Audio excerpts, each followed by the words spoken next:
और दोस्तों, मैं रोशन कुमार और आज हम बात करेंगे 9 तारीख के 9 बजे रात की।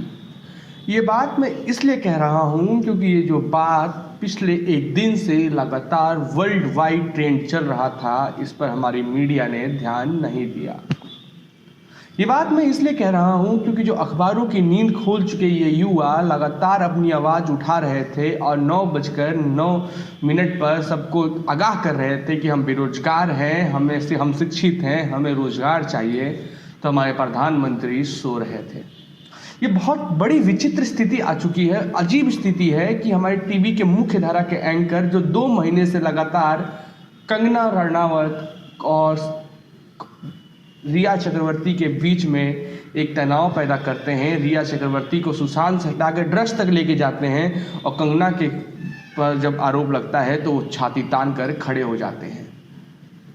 मतलब कुल मामला आपको बताएं तो अलग अलग परिस्थितियों में फंसता जा रहा है। हकीकत ये बताऊं कि कब ये पता नहीं चला कि रिया से मामला हटकर कंगना पर चला जाएगा। कल तक ये मीडिया रिया के ऊपर ट्रायल करती थी और कल शिवसेना पर ये ट्रायल करने लगी।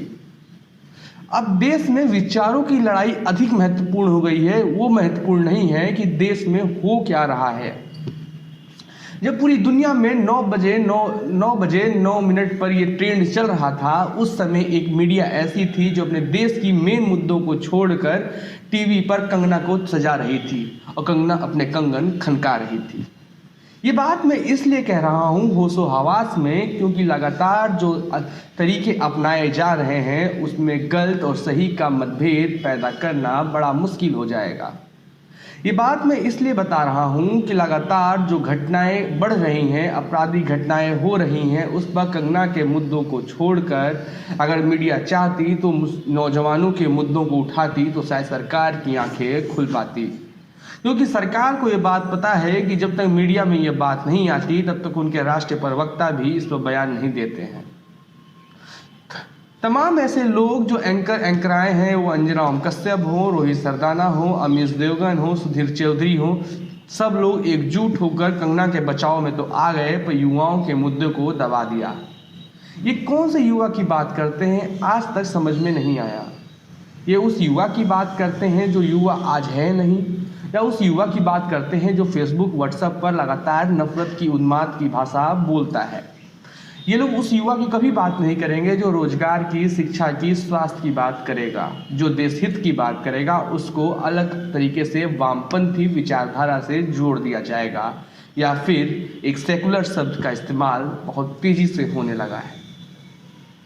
उन मीडिया कर्मियों को ये तक नहीं पता कि सेकुलर शब्द होता क्या है और उसका तात्पर्य और अर्थ होता क्या है। पर सेकुलर लगाकर सबको सेकुलर बनाना इस मीडिया का काम इसलिए तेज हो गया है क्योंकि इनको इसी के लिए पैसे मिलते हैं। जो पैसे लिए बिना काम करते हैं वो खबर दिखाते हैं, पर जो खबर दिखाने वाले मीडिया है वो अब एक ऐसे नाले की तरफ बह रही है जो अब जिसका ना अस्तित्व है, ना कोई ठिकाना है, ना कोई इतिहास है। ये सिर्फ आज के मुद्दों पर लाखों सालों को घेर लेते हैं। कंगना रनावत का मुद्दा कोई बहुत बड़ा मुद्दा नहीं था। घर तमाम गिरते हैं, लड़कियां तमाम मरती हैं, बलात्कार तमाम होते हैं। सिर्फ कंगना के मुद्दे को ये मीडिया क्यों चुनती है, इसको आज आपको बताऊंगा। ये बात मैं इसलिए कह रहा हूँ क्योंकि घटनाएं बढ़ती जाती हैं, महिलाओं पर उत्पीड़न की घटनाएं आती हैं, महिलाएं आत्महत्या करती हैं, आपसी कलह में मर जाती हैं। उस समय ये मीडिया इतना धारावाहिक क्यों नहीं रहता? उस समय कंगना क्यों नहीं बोल रही होती है कि मीडिया ऐसा करती है, मीडिया वैसे करती है? आज उनका घर तोड़ दिया गया, बीएमसी आके तोड़ दी गई, तो मीडिया पूरी जमात को इकट्ठा करके भीड़ लगाकर एकदम तानाशाही रवैया अपनाती है और युवाओं के रोजगार पर यह मीडिया एक खबर नहीं चलाती है। मैं युवाओं से आह्वान करूंगा कि 2 अक्टूबर को आएं और एक बार प्रधानमंत्री को जगा दें कि जिस गांधी के नाम पर तुम वोट मांगते हो, उस गांधी के पीठ पीछे तुम क्या करते हो, उसके छपे हुए नोट को लेकर वो हकीकत सब जनता जान चुकी है। मुझे हकीकत पता है, ये बीजेपी के जितने नेता हैं गांधी को भले नहीं मानते, वो उसी गांधी के नोट को कमाने के लिए देश में नफरत और उन्माद की भाषा पैदा करते हैं। किसी मंत्री विधायक ने रोजगार की बात उठाई? वर्ल्ड वाइड ट्रेंड चल रहा था, देश में लगातार 1.4 मिलियन से अधिक लोगों ने रिट्वीट किया था, टैग किया था, पर प्रधानमंत्री ने एक शब्द बोला? कोई 1 मिलियन की बात तो थी नहीं, 1.4 मिलियन करीब 14-20 लाख लोग करीब उन्होंने रीट्वीट किया होगा, ट्वीट किया होगा। प्रधानमंत्री को ये बात पता नहीं होगी, पर प्रधानमंत्री को इससे कोई फर्क नहीं पड़ता है, ना किसी बीजेपी के विधायक या मंत्री को पड़ता है। अगर किसी को पड़ भी जाता है तो उसको कारण बताओ नोटिस जारी कर दिया जाएगा कि पार्टी के खिलाफ तुम अलग मुद्दे बना रहे हो। ये आज की हकीकत है। आपको ये बात बताने में कोई शर्म की बात नहीं है कि मीडिया की जो बिकाऊ हो गई है, लगातार रिपोर्टर की स्थिति ऐसी खराब पहली बार देखी जा रही है। आज तक एंकर गुंडे बनकर फिर रहे थे, सूट बूट पहन के गुंडे बनते थे, पर आज के दौर में रिपोर्टर भी गुंडे और चोर चक्के बनने जा रहे हैं। ये सिर्फ इसलिए हो रहा है कि मेन मुद्दे छुप जाएं। ये सब मुद्दे हटते हैं तो चीन पर ताल ठोक हो जाता है, दंगल हो जाता है, सीधी बात हो जाती है, हल्ला बोल हो जाता है। पर ये हल्ला बोल और दंगल वाले लोग कभी युवाओं पर दंगल नहीं कर सकते। तभी ये रोड पे जब निकलते हैं तो लोग गोदी मीडिया करके इनकी आरती उतारते हैं।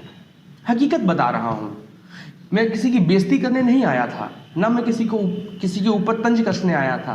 पर हकीकत ये है कि कंगना के मुद्दे पर युवाओं के मुद्दे को दबाना ये इंसाफ की बात नहीं है। क्योंकि आप मुख्य धारा की मीडिया हैं, आप पर देश की जिम्मेदारी है, आपको सच दिखाना है। पर आपको आज सच दिखाने के बजाय आप दलाली पर उतर चुके हैं।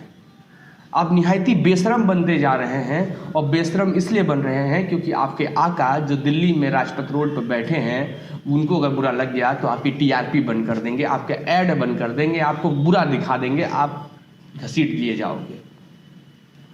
और उसके बाद एक प्रोपेगेंडा होगा जिस पे आपको बदनाम किया जाएगा, आपकी फ़ोटो को लेकर, आपकी बीवी के बच्चों के फ़ोटो को लेकर तमाम ऐसी चीज़ें सामने आएंगी। जब ऐसी चीज़ अवधारणाएं बना दी जाएंगी कि आप सच में बहुत बेकार आदमी हैं। ये होगा, मेरे साथ भी होगा। जब हम सवाल उठा रहे हैं, कल के दिन हमारी वीडियो जब फेमस होगी तो लोग लाखों लोग देख रहे होंगे, तो ज़रूरी है हमारे भी इतिहास खंगाल कर गंदी चीज़ें बताई जाएंगी। तमाम ऐसे पत्रकारों के साथ होता है, राणा अबू हो गई, तमाम ऐसी चीज़ें नाम बता सकता हूँ। गौरी लंकेश की मौत हो गई इस चीज़ में, अभी तक जाँच नहीं हुई। और ये मीडिया कंगना रनावत को क्या बताएं, अब झांसी की रानी बता रही है। झांसी की रानी और कंगना रनावत में बहुत अंतर है। कंगना रनावत कहीं स्टैंड नहीं लेती हैं। किसी के एक पिक्चर बना देने से वो व्यक्ति के अंदर वो व्यक्ति का विश्वास आत्मा नहीं आ जाती है, ये बात समझ लीजिए पहले आप। कंगना रनावत ने झांसी रानी की झांसी में पिक्चर बना रही है, कोई बात नहीं, बनाइए आप 10 पिक्चर बनाइए, पर आप उस चीज़ के लिए पैसा कमाने के लिए बना रही हैं। सबसे बड़ा मुद्दा है कि आप पैसे कमाने के लिए वो पिक्चर बना रही हैं, आप अपने किसी नैतिक कार्य के लिए नहीं बना रही हैं। आपको कोई इससे फ़ायदा नहीं होने, नुकसान नहीं होने वाला है। उसको आप लोग देखेंगे, आप पैसा कमाएंगी।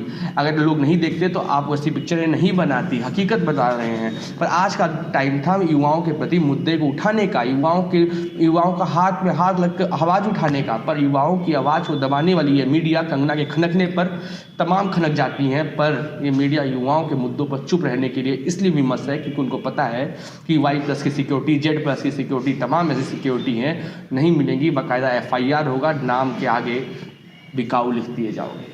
पर बिकाऊ से मत डरिए, आपको सच दिखाइए, एकदम एग्जैक्ट रहिए। और मैं तमाम ऐसे एंकरों को कहूँगा कि वो एग्जैक्ट रहिए और एकदम खबर को दिखाइए कि एकदम युवाओं के प्रति, बेरोजगारी के प्रति, गरीबी के प्रति दिखाइए।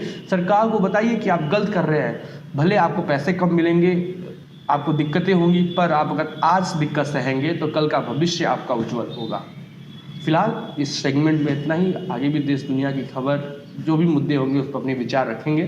तब तक के लिए धन्यवाद, और चैनल को सब्सक्राइब करिए और वीडियो को लाइक करिए और शेयर करिए। धन्यवाद।